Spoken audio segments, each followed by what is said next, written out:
Welcome to foundersmetal.com, the place where inspirational founders share their battle stories.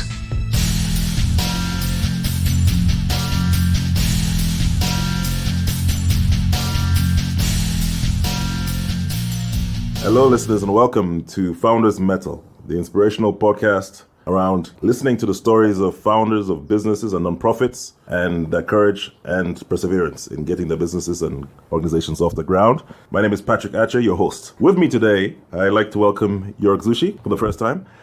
York is an inspiring entrepreneur, a Swiss by birth, former banker, and many other things in a 16-year professional career at, I believe, Goldman Sachs, as well as the founder of two businesses, namely Hello Healthcare, a primary healthcare provider across the African continent, and Join the Equation, a B2B connection website. York, welcome to the show for the first time. Great to be here, Patrick. Thank you so much, York, for honoring us with your presence. York, let's start at the beginning. York, can you tell us what inspired you to start your business? So after working 16 years in large corporates around the world and moving to Africa 8 years ago, my passion was always, I had this burning dream to start something that isn't just transaction based, but actually leaves the world in a better place than we found it. And that was the reason why my involvement in the primary healthcare space, as well as my involvement in Join the Equation, which is really about saying, what can we do to create more trade opportunities? What can we do to help as many entrepreneurs as possible? And in that process, make a difference. So it's really my waking up one day and saying, you know what? I must stop trying to please other people. I must try to pursue what I'm driven, what drives me and what makes me happy. Amazing. So at the base of it, I believe you're referring to following your passion and to really make a sustainable improvement to people's lives. While following your passion, how did you ensure that you made a profit, kept your businesses going? So we are talking about in retrospective. So we're looking at that journey on a very linear, very smooth trajectory. But of course, like any entrepreneurial journey or like any marriage or partnership, it's got its ups and downs. And I think I failed probably more times than I can care to remember. So in the first year when I came to Africa and I started 6 businesses, 5 failed within 9 months. And so I'm not in any way suggesting that it's going to be, that in my case it was never a smooth journey. But gosh, I wouldn't give it up for anything in the world. It was such an amazing roller coaster and still is. And I made a lot of mistakes, which had you even maybe told me that I'm going to make those mistakes, I wouldn't have believed you. For example, cash flow. Cash flow is one of those words that we all intellectually understand, but until you've actually experienced, until you don't know how to pay your staff at the end of the month, until you have no idea whether you should close a business and walk away and get a job again, you don't actually really digest it and appreciate it. There is a lot of lessons in the journey of entrepreneurship that you cannot learn by sitting on an economic couch. You can only learn by going out there and doing. It doesn't matter how brilliant you are, how intelligent, how well structured and strategic you are in your approach. It is a relationship with a business that you're creating. It's a little baby that you're growing, and it's going to have growing pain. So it's been an absolutely wonderful journey. My advice to those who, like me, I jumped from corporate. My advice to those who want to jump from corporate is maybe don't do it straight away. Do it for the right reason and do it maybe a little bit more strategically. Find something you can jump towards rather than in complete emptiness. Okay. And talking about the journey and having had a great time during this journey, can you maybe, how would you say you started and compared to what currently you're doing? How would you describe the start of your businesses to what it's currently doing? So again, with the benefit of hindsight. So at the beginning, I just jumped. I thought I had a great idea. I quit everything, jumped. I was lucky enough to have a savings, but those also quickly ran out. But I jumped, thinking, you know what? I have an idea. I have a niche in the market. I think my gut feeling tells me people want this. And 3-4 clients did want it. For anything, you'll always find a client. The problem is scaling it up. What I've learned now is that the worth of an idea is essentially zero. Of course, there's always exceptions, whether you're a research institution but in business, generally speaking, if you start something, great for you, compliments. But your only real test in the marketplace is if you got clients and you're growing and you're making money, or you're making a difference if it's an NGO. But an NGO still has to make money in one way or the other. So that's the biggest lesson I learned from when I started back then, which is just jumping, to now, which is much more planning, quietly running out. Join the equation that Anke and I have started, for example, is a typical project which we started by discussion, by pilot, by asking around. Then we released a very beta site, then a slightly better beta. And now we're to the phase where we have about 600 companies from 41 countries. And we release a new version of a software every 3 weeks. Wow. And constantly adapt. So that's why don't jump with guns blazing and throwing all your eggs in one basket. Sure. So I get it that you now are more strategic, and you also test and validate your value proposition, your business idea or organizational idea before going out there and leaping with both feet.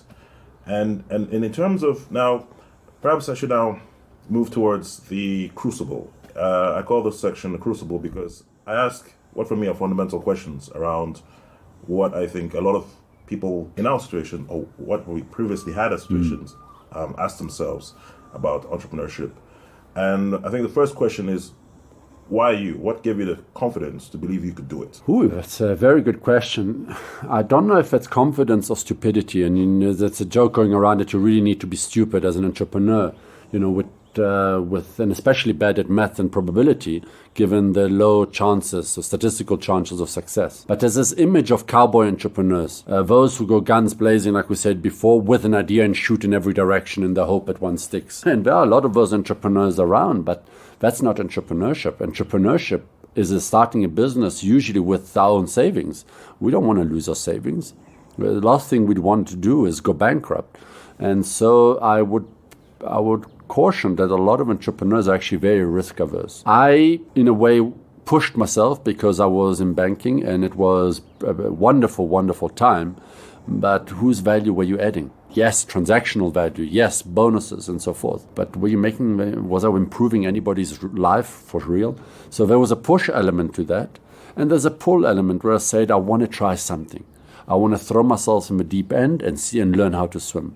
In retrospect, I jumped too much into the deep end and I screwed up quite a few times. But so that's how I started. It's not a smooth journey of creating something and growing it beautifully. It was just doing something that you've always wanted to do, and with the benefit of hindsight, doing it a little bit more in breaking it down into more calculated steps. Thank you, York.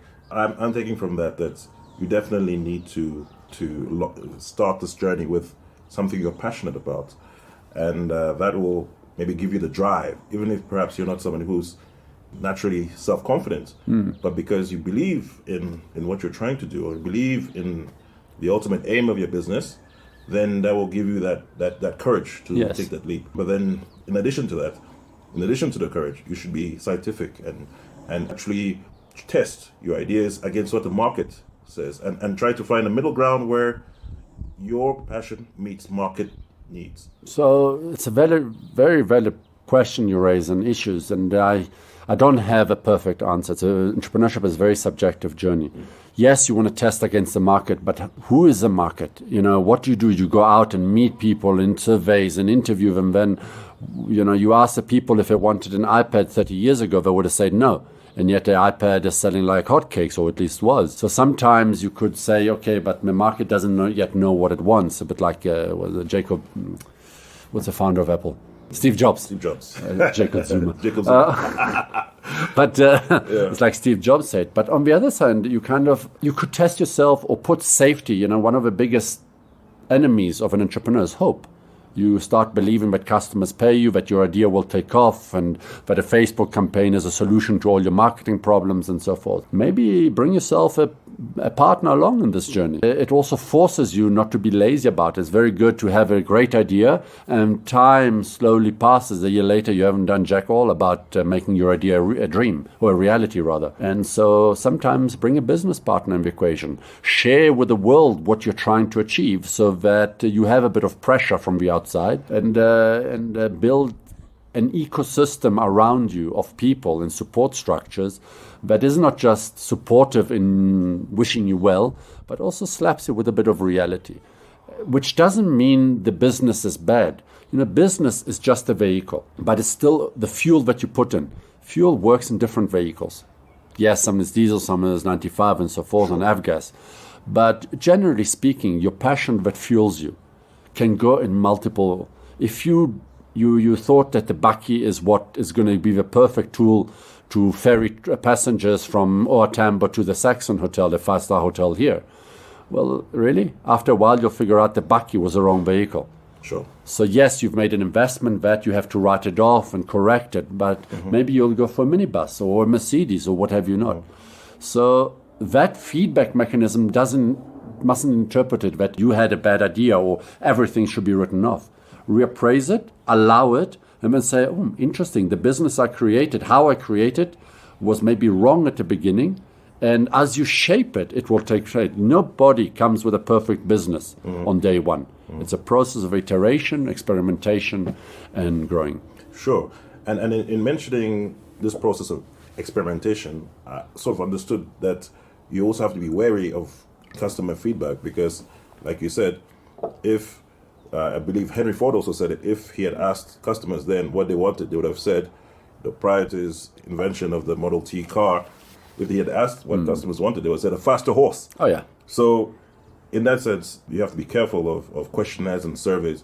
But at the same time, you do have to take a bit of a risk in producing maybe some basic product with basic features and then modifying it based on what your customers say. Totally. Yeah. But and there's to add to that, if I may, is you're hitting the nail on the head. And I wish every entrepreneur and aspiring entrepreneur out there would understand that you do not need to be the next Facebook.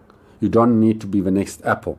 Build a small little business, a corner cafe, if that's what your passion is. Test your hypothesis on a small thing that also brings a lot of cash that you can pay the bills. And then, when you start making a little bit of money, you may not be rich. You start making a bit of money, it's much more easier to be innovative when you can pay the bills. And nobody's going to give you $10 million to fund an unbelievable idea. Those things are the stories of the stuff of folklore. Legend. And I think you hinted at the answers to this question, which I like to ask, Crucible section. Basically, what were your major failures? I think you mentioned cash flow. You mentioned having a co-founder in your businesses. Did you have experiences where... the co-founder wasn't a failure. Well, okay. But inversely, it was being on my own. But that's just because it works for me to be with somebody else and feel under pressure. Sure. There's been so many, I mean, you and I, when we meet, when we do the Alumni Entrepreneurship Club, the trick is to make sure that your successes pay the bills. You don't have to do glamorous successes. So that's why, I got a list of screw-ups, which is enormous. I just tend to do it very quietly and test a little bit, so most of my screw-ups are not very well known. Okay. But it's almost impossible. It's like entrepreneurship is like being in love in many ways. You can talk about it as much as you want, but until you've been in love, you don't know what it really is like. Absolutely. And it has the same dynamics of a relationship. There's good days, bad days. Sure. You hate each other, you love each other, but it starts with a fundamental something that connected you to that.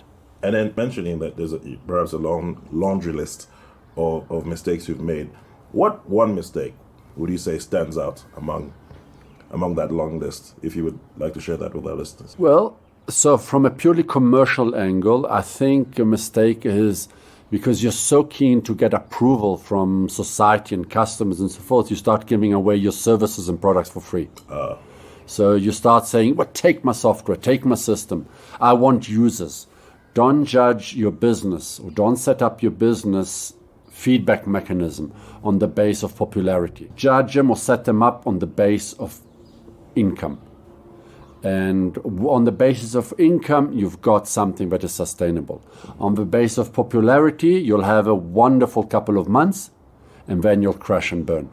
So that, I think, is the biggest lesson. Rather have 2-3 paying customers than 200-300 likes and rah, and people supporting you, sure. But that doesn't pay the bills. That doesn't. Maybe adding that this particular segment, What do you think of these business models that are called freemium, where they just get a lot of people, customers for free who don't have to pay, and perhaps they get revenue through advertisements or deals at the back end, like WhatsApp has deals with the telecoms company for a small amount per user, and a lot of newspapers now are on this freemium model. Everything you don't pay for it, and so what do you think of those models? I think whatever works, try, use it. I mean, whether you are providing services, sure, whether a freemium is just part of your of the offerings you give is free, and then part of it is at a charge,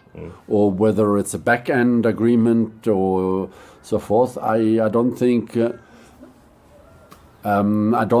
there is a right or wrong answer. Sure. I think if it works, do it. If it doesn't, change it. I'm a personally great fan of freemium models, not in the data sense, but in take Evernote, for example, or Dropbox. Give you 5 gigabytes for free, but if you want more or added features, you pay a little bit more. So I'm personally a very big fan of it, if you can afford it. Because there is always a cost to supporting the free part of a freemium. Sure. And the question is, if you have 10,000 users on the free and 1 on the mium, I don't know if your economics will sustain your business for long. Understood. You need to have the resources to be able to carry the free members. Okay. Totally. And remember one thing, if you're looking for funding, just having 10,000 users or 100,000, a million users doesn't help much, because the first question they will ask you is, how are you making money out of that million users? Sure. And if you can show that 5 the last month, 10 this month, and 15 probably the next month are now starting to pay, now you stand a chance of getting funding. Perhaps. Okay. Nobody has a golden solution for you. That's right. York, thank you so much. I always like to end off the interview by this question. Knowing what you know now, and having maybe your younger self in front of you, just before you were about to launch into your businesses, what would you tell yourself? Well, Speak to yourself. Yeah, well, apart from buying a hair loss product a little bit earlier in my age, I'm now 42. For the record, I'm bald, or challenged, aerodynamically challenged.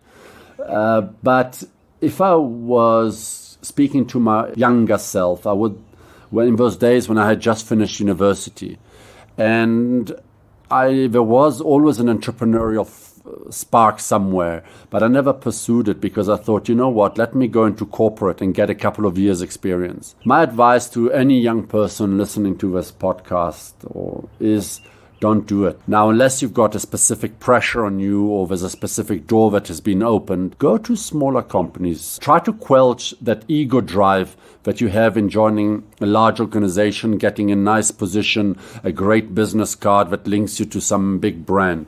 Try going for the small to mid-sized companies, the one that are maybe not glamorous. Maybe it's a rubbish truck or rubbish collection company. Maybe it's a cleaning company and whatever. And bring your talents and brains and passion into a sector which doesn't normally attract the best and brightest, the Harvard graduates and so forth, because you'll have slightly less competition on the one hand, and secondly, you'll learn much more about business than you'll learn when you are in a cubicle in a large corporate.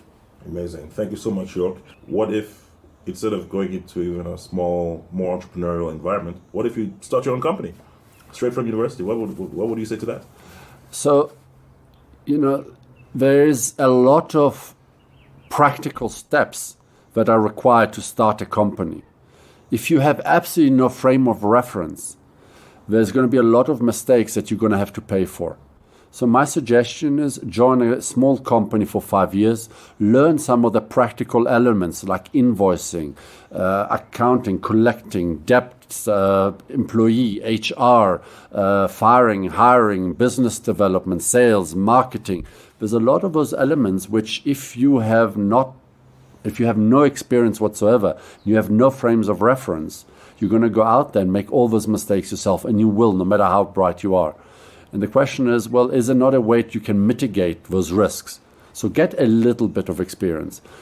Conversely, sometimes joining a small company gives you an opportunity. It's maybe after 5 years, the shareholders, the older shareholder says, you know what, Patrick, you're just the right person. You've shown what you've got, the hunger, the drive. Would you like to buy equity into the company or grow it? Or they might have a project which you champion and you become an intrapreneur. So basically you start a new division within that company in which you own a shareholding of and the company owns it.